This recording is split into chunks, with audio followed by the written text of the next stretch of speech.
Hi, and welcome to the Healthcare CEO Show, where you'll find actionable insights on healthcare leadership from the best and brightest in the industry. I'm your host, Daniel Fernandez.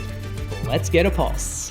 With me today, I have a very exciting guest for lots of reasons, which we'll dive into in just a short bit. But before we get started, let me give you a brief intro to Mr. Paul Duck, who's a senior associate at Open Minds. Paul has over 40 years of experience in leadership and management, focusing on managed care, health information technology organizations, strategy, business development, market expansion, and customer experience optimization. He's held roles as CEO, VP, or president at organizations such as Beacon Health Options, NetSmart Technologies, Coast Orthopedics and Pain Management, and Florida Radiology Imaging, which I believe ultimately became known as Advent Health Imaging or something when Florida Hospital changed names. The organizations he's led have earned awards from INC for being the fastest growing companies in the US. He's been a guest or keynote speaker for numerous events, and he's also recently served as a contributing author for a book titled The New Health Age, The Future of Healthcare in America. Welcome, Paul. Hey, thanks, Daniel. So, of all the CEOs I've had the distinct pleasure of knowing over the years, I would say that, I'm going to kick things off here with letting people know that are only listening, that you have the coolest style of any CEO I have ever met. Hey, you know what? Just hanging around you for any amount of time, it automatically kind of rubs off. So, yeah. I mean, consistently, you've had the best hair and you've been the best dressed of any CEO ever. I mean, when we met years ago, and we first met, the first thing I noticed about you was your amazing shoes. And I thought to myself, I've got to up my shoe game now. Oh my gosh. I have so many stories about shoes, because I actually have a dear friend of mine, colleague, Doug Batisher. He's been in the healthcare industry forever, is CEO of a bunch of different companies. And he and I go back and forth because he wears a very conservative, loafer or shoe, tie-up shoe, wingtip. And I call him Doug. His last name is Batisher. I call him Bad Shoes. And of course, it's a great battle back and forth. But thanks for the compliment on the shoes. Now it's on record, and hopefully a lot of people will find Doug and bug him about this. I mean, what's your secret? I mean, have you always had this amazing sense of style, or just something you've polished over the years? I mean, dying to know. A lot of people are kind of obsessed with fashion and whatnot. I just like stuff that I like. So while I care what other people like, but I care more about what I like. So I know that sounds a little bit narcissistic. So, but does it fit? It's kind of X, Y, and Z. And I guess there's probably part of me that wants to be a little bit different than wearing bad shoes. So. Yeah. I mean, this is narcissistic. I mean, this is a show by CEOs for CEOs. So you're of course, no worries there. Tell us a little bit about your background. I mean, how do you become one of the most, what I believe to be, influential leaders in healthcare? I mean, where does it start, and what was your journey like? Thank you. So journey started actually, I entered the healthcare industry back in the early 90s. And it was through an acquisition of a software and technology company that was in the behavioral health software technology space. And I did a series of acquisitions in the 90s of companies that were essentially rehabilitations, and essentially did the rehab and then sold them to somebody that actually wanted to run them, because I really wasn't interested in kind of the long-term, family oriented business. It was more of, I know how to fix things. It's business 101. And there's lots of reasons why I think entrepreneurs fail, and all of them had symptoms of those same kind of that same formula, if you will. Yeah. Were you just born with this amazing business acumen, or was there? No, not really. I mean, I obviously have both. So there's a couple things. One is, I've had the pleasure of working with some incredible business minds that, frankly, a lot of people I have had the privilege of working with, were really complementary, I think, to my skill as a leader. And I think that's kind of one of the secret sauces, if you will, of true leadership, is hiring people that are better than you in certain areas. And, that combined effort then becomes the best of the best, which I think is what every organization tries to achieve. And, certainly in the organizations that you and I have in common, that was really the case, is that we were pretty relentless with finding the best of the best, and then attracting them, and then letting them know it was all real, and we actually were going to make a difference. Yeah. Yeah. And honestly, Laura and I, as owners of this communications firm, healthcare communications firm, we've done the exact same thing. I mean, we've made it a point to surround ourselves with people that are much smarter than we are, honestly. And we, get the hell out of their way and let them do what they're best at. Right. Because of that, we've experienced enormous success, so that's a very good point. Yeah. For sure. Was it always your goal to wind up in healthcare? I mean, it wasn't. No.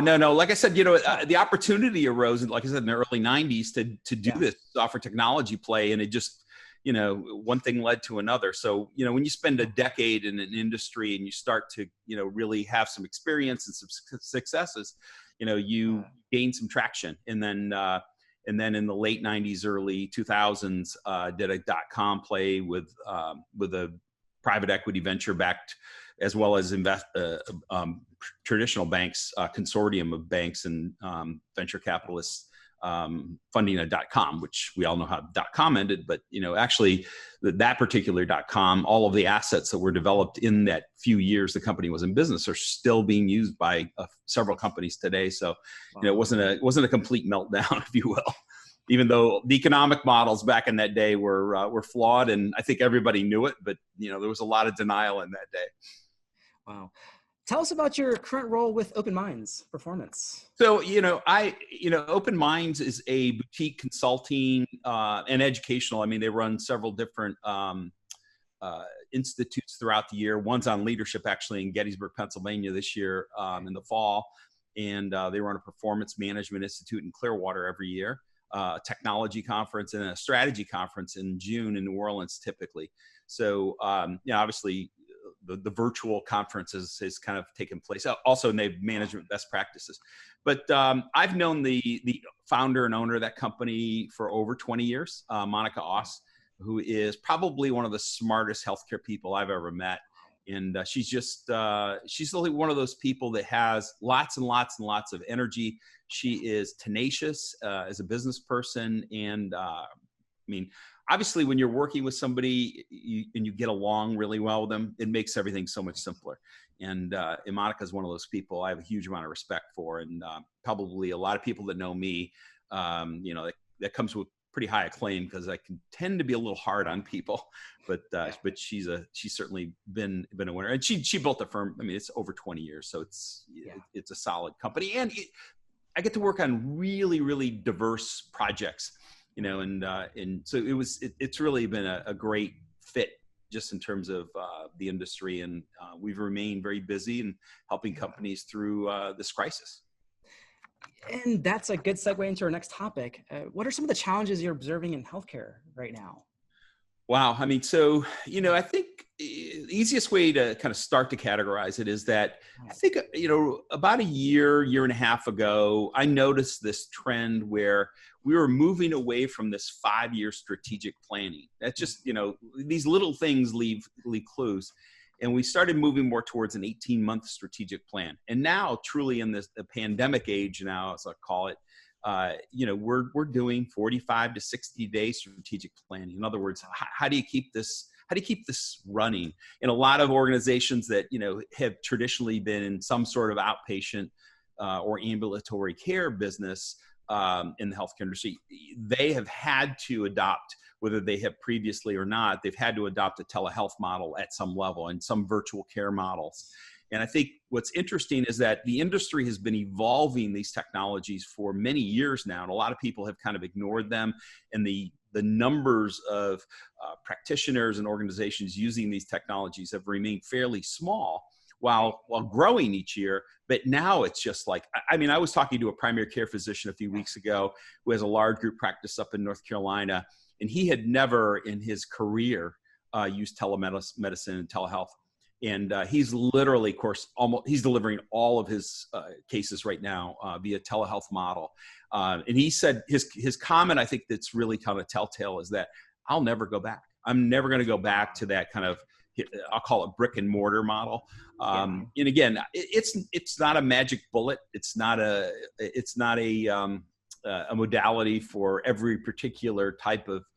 But in primary care, there's a lot that they can cover that way. And I think, you're seeing companies coming into every aspect of of healthcare, with really disruption kind of business models, and there are plenty of them. And this is an interesting time. One of the things that I've said is that in this decade that we're currently in, I think that you'll see more change in this next 10 years than we've seen in the past 100 years, both on the science side as well as the business administration side of healthcare. This is the decade of change. This is it. Yeah. I mean, because of COVID-19, I mean, do you foresee a lot of expectations changing from even the patient side of things? I mean, there's so much that has changed already just in the last few months. Oh yeah, for sure. Obviously getting care, again, depending on the illness itself and the severity of it or the acuity, patients are opting. I mean, they're having to use, if it's something that can be treated with telehealth, they're utilizing that. But people are, the other part of it too is that a lot of people, don't want to go outside their home, but yet they think that's the only kind of care delivery. So a lot of people are staying away from healthcare. And that's actually going to cause, I believe, a lot of healthcare organizations to fail during this time. I've talked to a number of organizations that are literally in crisis mode that have not made really any changes. They've just kind of, focused inwardly as opposed to, trying to innovate during this time. And, we will see a significant change in healthcare and the landscape of healthcare as a result of this pandemic. Yeah. I mean, it's, on the patient side of things, there's been this standardized CAP survey that's been used for years. Yep. There's a belief that there needs to be more of a focus on patient experience and, how patient, understanding patients and working to enhance the patient experience. I mean, do you believe that that's on par with maybe what you're hearing? I believe this has been the number one thing that most healthcare organizations, regardless of what part of healthcare you're in, have really kind of missed. And, everyone's looking for a competitive advantage. And, and I think it's important to note that customer service, basic kind of customer service. I love Ken Blanchard's old book, Raving Fans. Literally, if you're trying to build a model for customer service, why not try to just impress people where they're going to run out and tell their friends? I mean, we've all had really great customer service experiences and we go tell people. But when we've had a really bad experience, we go tell probably even more people. So the reality is that focusing on that. And what's interesting about healthcare is that we have become almost auto-tuned to the idea that we're going to be mistreated and it's going to be a lousy experience. It's going to be, just really something that's not necessarily appreciated, or you're not made to feel empowered or comfortable or any of the things that you would expect. But it is an opportunity for organizations to be empathetic to the individual who has whatever the issue is that they're using the healthcare system for, and being able to reach out. And Daniel, this better than anybody else, having the experience that you have. I mean, that is one of the power tools, if you will, while the technical ability is important, the ability to relate to people and make them feel like they matter and they care, it's the top of the pyramid for sure. Yeah. I mean, if I had to say that you had this one superpower, it's definitely this. There's a lot of organizations that believe they're amazing at a certain thing, right? But unless you can align the leadership team, the internal team, right? Maybe your caregivers, and then there's like what the patients believe to be true as well. Sure. Through lots of cultural initiatives that you've rolled out over the years, you've been able to accomplish these things. Right. And I think that it's probably more important now than ever to have some of these stronger cultural initiatives in place. Yeah. Right? Yeah, for sure. Are there any, tips and tricks you would give to other CEOs who are maybe looking to get started or implement some of these maybe culture initiatives that would help lead them into the next decade? So you said this is a 7-hour podcast, right? It can be. We'll get. Okay. I'm going to draw as much out of your brain as I possibly can. That's my. Okay. I think success leaves clues always, right? But I do believe what you did yesterday doesn't particularly matter in a high change industry. But this one I think actually is transferable from my past. Is that when I took over a couple of companies as CEO, I brought together the entire organization, and we're talking about hundreds and hundreds of people, paid them time and a half, gave them additional days off to come in on a Saturday morning to kind of hear about this cultural message, and literally presented to them for 4 hours. And people got involved in exercises, but it was around the idea that we're going to change and we are going to be completely different than the rest of healthcare. I always have loved the train metaphor. I said, the rest of healthcare is headed eastbound. We're making a decision today. We're going west. So, realize that it's okay if you still want to be on an eastbound train. By all means, there are plenty of organizations for you to be happy in, but we're going to go west. And here's all the things that are going to happen as a result. And one of those is customer service, is that you have to create a culture where the patient matters, where manage each other, the individuals within the organizations matter. I mean, I think you have to take care of your own first. The healthcare workers themselves, in most parts of healthcare, that the healthcare worker, it's a tough job. Patient care is not easy. I guess there are probably aspects of it that are easy, but a lot of it's repetitive. But if you really take the same amount of time that you're going to spend in your 9 to 5, so to speak, why not go all out every day? And that was kind of the culture that we created. And I think that's the reason why the companies experience both. I think the idea that it's the place that you want to work if you're in healthcare, because of the culture. And secondly, it's because of the experience and the reputation that was being built around that. And, and I love Simon Sinek's book, Start With Why. And I think that was part of it, is that we had our why. I mean, we were going to make a difference in healthcare. It wasn't, we're going to make a lot more money. We're going to do the money does follow this, by the way. Just so happens it's actually a really good formula for making money. But the reality is that you have to have something much bigger than that you have people that believe in the same thing. Because if you don't believe what I believe, we're not going to get along, and you're going to be in a culture that's probably going to drive you crazy, or you think is probably a little obsessive compulsive. But the fact is that if you are kind of like that, where you really do care deeply, that's when kind of magical things happen. And people today, even today, literally, and this has probably been 10, 15 years now. Literally, I still hear from people in all the organizations I've had the privilege to run, all still try to stay in touch, and just they reflect on that as being such a profound moment in their career. And it's really catapulted a bunch of people forward. And there's people from all these companies that are now CEOs of their own companies, and they're taking on much bigger responsibility, but they're using a lot of the same things I think they learned in these organizations. They're running healthcare communications firms. Yes, that's right. Exactly. Stuff I learned from you. The evidence right there. That's exactly it. Start With the Why is a great book. If there's anybody listening that hasn't read that book, or even watched the Golden Circle on YouTube. I mean, what a great video. Yeah, exactly. Yeah. The why, how, what communication. That's right. Brilliant. Yes.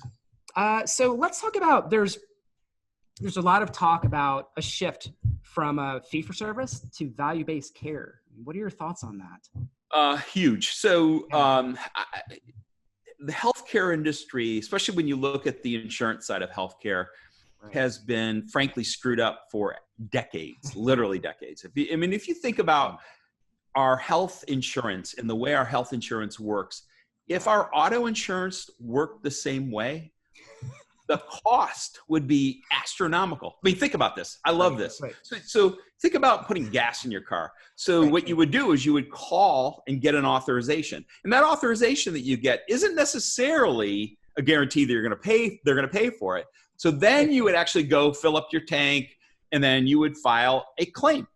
And then maybe 30, 60, 90 days, it would come back, maybe with some problems, and then you'd have to refile it and whatnot. Right. The point here is that the administrative side of the healthcare industry and the fee-for-service model, I did this, I didn't do it any better than anybody else. Didn't really matter what I did almost. I'm going to get paid the same amount of money, is just lunacy when you think about it from a business standpoint. And again, using my automobile metaphor, I mean, gas would be $50 a gallon if it were in the healthcare model. And the rules would change yearly, of course. There's that. Yep. And so what's going on now is that, organizations are now having to focus that are being, they're implementing it in the physical health space, probably, first and foremost, in areas where it's a lot more straightforward. I mean, orthopedics, there's only a certain number of ways you can do certain things. And basically, the provider then is on the hook for the outcome. Did they have to go back to the hospital for some infection, or all the things that add to healthcare costs are now being placed upon the healthcare provider. So that means, what does this mean? It means, just like your automobile, great mechanic, they're going to do really well. Bad mechanic, not so well.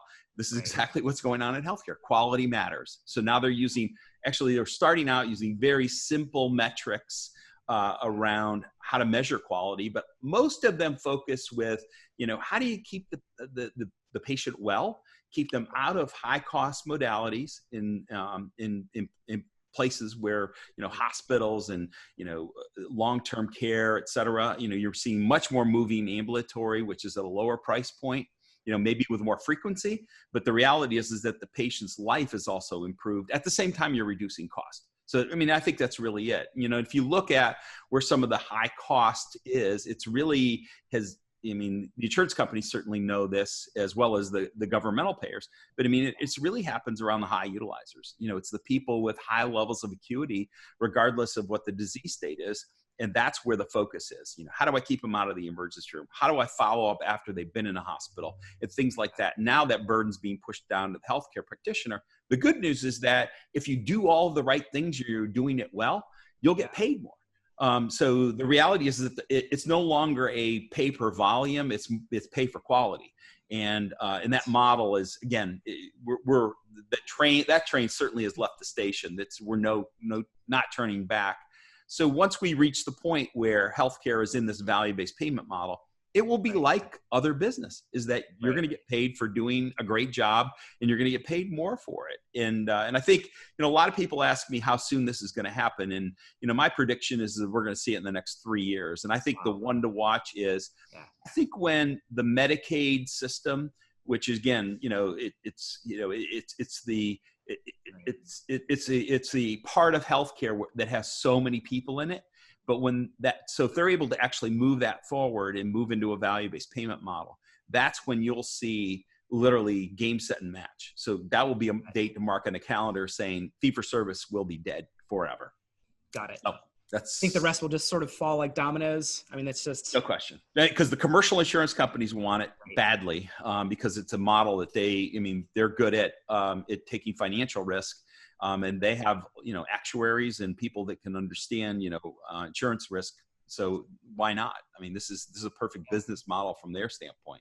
So it's a fun time to watch it. And of course, people have asked me the question, so has COVID-19 really caused any of this to change? Are we really going to move forward with this value-based payment model?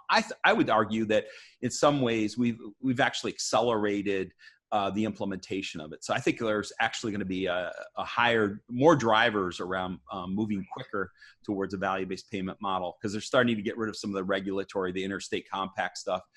All of that around is going to be important in terms of, getting things aligned so that care can take place at these less expensive modalities.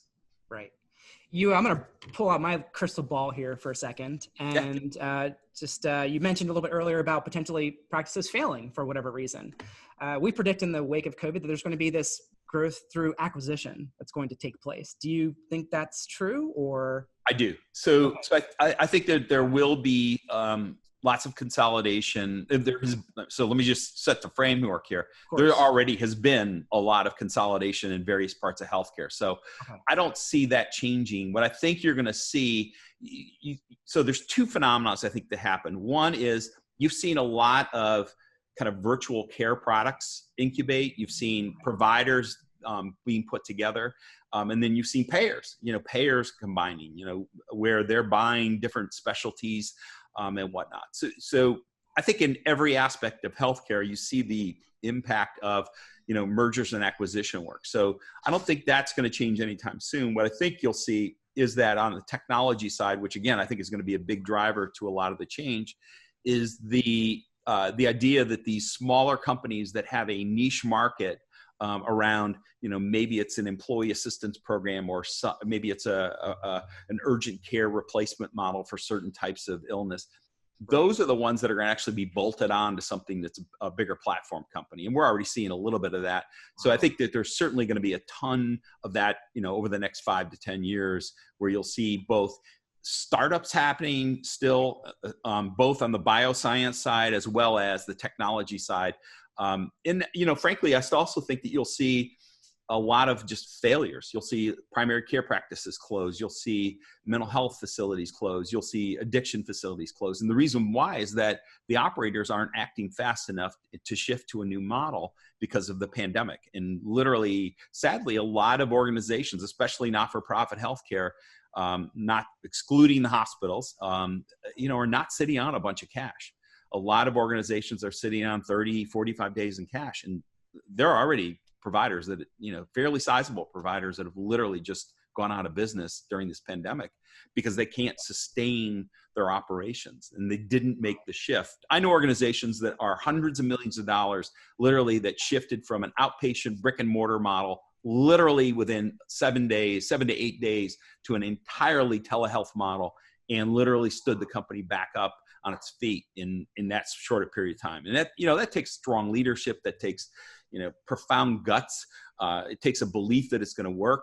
It takes very swift action with the payers to make sure they're on board with you. So, there's a lot of things that have to kind of intuitively be part of this, but a lot of it comes back to having the right leader on board. Wow. Speaking of being a good leader, I've found that successful CEOs all enjoy reading. Yes. What is the last memorable book you've read? And I say that memorable because not all books are great. I've had to power through a few crappy books myself, just because I wanted to finish, right? So are there any books you've read lately? I know you're an avid reader. I don't even know how many books you've probably read over the years. Yeah, I certainly have my favorites. So other than the Bible, I would say that really the one that I've encouraged people to read, because I think it's so relevant to today's era, is a book probably written 20 years ago. It was entitled something like "What Got You Here Won't Get You There," and the premise is, especially for CEOs or leaders in organizations, is that they tend to rest on the laurels of something that happened that was really great, again in a time that's now become irrelevant. And rather than actually changing and realizing that they have to reinvent themselves, they have to reinvent their organizations, they just rest on those laurels and they die. And so their organization dies because, they didn't take, you can sit around and pat yourself on the back all day. What a great moment that was in time. But the reality is that it was just a moment in time. You have to move on and develop new experiences. So that would be one book, certainly, I think, is one of my favorites of all time. Again, I mentioned Ken Blanchard's book, Raving Fans. It's a book I remember originally reading in one evening. It was late evening, but it's one of those ones where you just can't put it down because it makes so much sense. You think, oh, I could apply all this simple stuff, pretty easily. Is this the book where the server goes to get a Coke from the store down the street because the restaurant only serves Pepsi or something? I'm trying to remember. There's plenty of examples in there. There's tons of examples. Recently, I have to say, in recent months, there hasn't been a lot of business books that have kind of lit me up that said, oh my gosh, there's something profoundly new in to read here. I tend to probably gravitate more towards really trying to understand concepts now. Right. And there's authors certainly I like. Simon Sinek is certainly one of those, and he's actually got a book coming out in the upcoming month, I think. There's some things I'm looking forward to reading right now, but nothing. I wouldn't say anything in the past several months that I would stand and advocate for. So. But don't miss the classics. Again, if you've not read a bunch of business books, there are certainly a number of, and actually I think on Amazon, I have my top 100, I haven't updated in years, but top 100 books that I recommend. And that's probably a good place to start. You'll have to send us a link to that. Yeah, we'll do. Yeah. Yeah. I feel like we've had a few conversations with other CEOs thus far, and it just seems there's they're a little stressed, right? Because they're all trying to navigate these waters. What are you doing to keep sane? Well, Yeah. there's a lot of things to keep you sane. Part of it is you got to take care of yourself. So, I mean, your physical health is a critical component of that, and your mental health, get enough sleep. Don't do anything excessive. I mean, we've seen that, the alcohol companies have certainly done well in this pandemic age. It's sadly, I think that we'll be dealing with some addiction issues on the other side of it. But but as CEOs, you have to take care of yourself physically and mentally and emotionally, and really make sure that you're doing all of the simple stuff that we know better. Drinking water. Really key component of it. Getting enough sleep. If you don't get enough sleep, you're not going to be effective. You're not going to be able to, to be alert and especially in those opportune moments. The one thing that I talk to CEOs all the time that I think is really important for people to understand is it's a lonely job. So even with your strong management team, you really don't have somebody you can be completely transparent with where you go, I just had one of those days and it really sucked. We're CEOs really always have to be fairly optimistic, or they should be optimistic, but also they can't be completely, when you're in over your head with an issue, completely in over your head. I mean, there's lots of ways you handle it. You can call a consultant or whatever the case may be. But the reality is that you struggle with that decision a lot because you feel like yourself, you should be able to do that. Whatever that task is, or be able to have a better understanding of that. And sometimes, you come across things that you just don't have the experience for. And that's where you have to fill that gap and act quickly. And that's where a lot of CEOs really become very depressed when they realize that they don't have all the answers, especially if they've grown an organization and it's ramping up and it's growing like crazy. There's a point where people literally either should be strengthening the people around them or firing themselves. Maybe the company needs a different CEO to get it to the next level. There's a lot of ego that goes into that, but that's a lot of churning that happens internally. There isn't, even with companies with strong boards, go into your board and saying, here's all the things I'm battling with. There's not many CEOs can't do that. You can, but the vulnerability is just a big deal. So having the ability of having that kind of confidant, if you will, is really, really important, I think, for CEOs. To find yourself somebody, either a peer or a peer group that becomes, kind of helps you be engaged in helping them see some of the vulnerability because they're dealing with some of the same issues. Yeah, and that's something that's been echoed by several of the CEOs we've talked to. It is very much a lonely position. Yeah. And knowing that people can grasp onto every word that comes out of your mouth too, and potentially take it out of context. So there's a lot of pressure on CEOs today. Yeah, especially the ones that have to be in front of the media, which can be a circus. That's a very vulnerable position to be in sometimes because, you could have not said something or meant something and the media runs with it and it ends up being a disaster. That can really kind of, that'll cause a distraction that sometimes could be very harmful to an organization too. So right. Lots of things, lots of pressure. Yeah. And that's one of the things that we work with on the communication side. Sometimes a CEO will come to us and they'll ask how they should respond to something, maybe it be on social media or whatever the case may be. And sometimes they should just not engage because it can be taken out of context and people can run with it. So it just really depends on the situation, but it's, in this day and age where everybody's being transparent and open and honest and sharing everything on social media, you have to be very careful. That's right.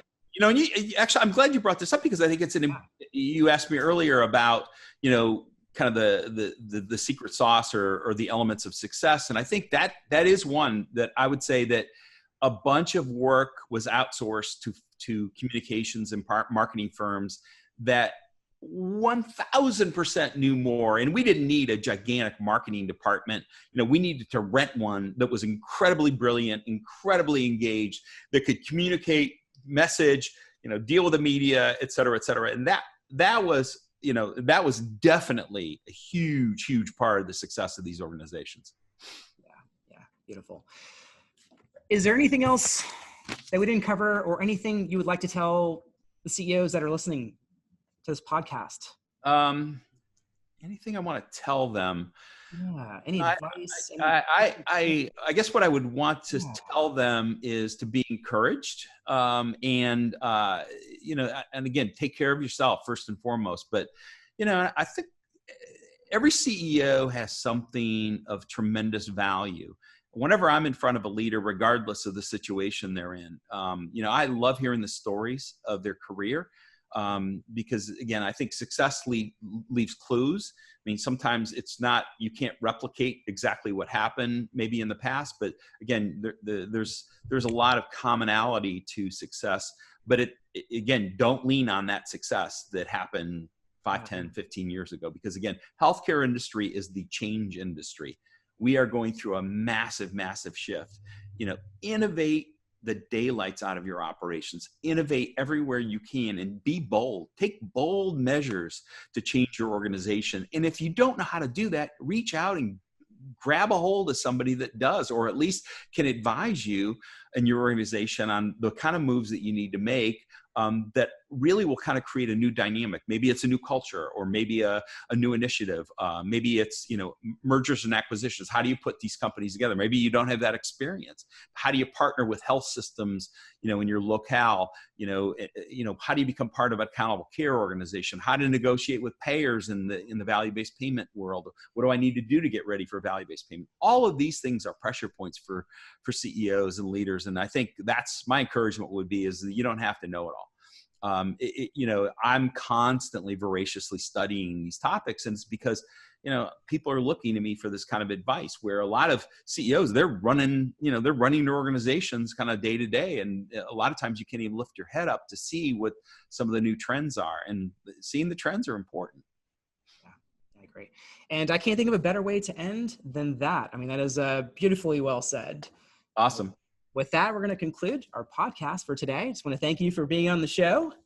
Thank you for joining us on the Healthcare CEO Show. If you've enjoyed this episode, don't forget to subscribe on your favorite podcast platform for more insights from the top. Until next time, lead boldly and care deeply. See you on the next episode.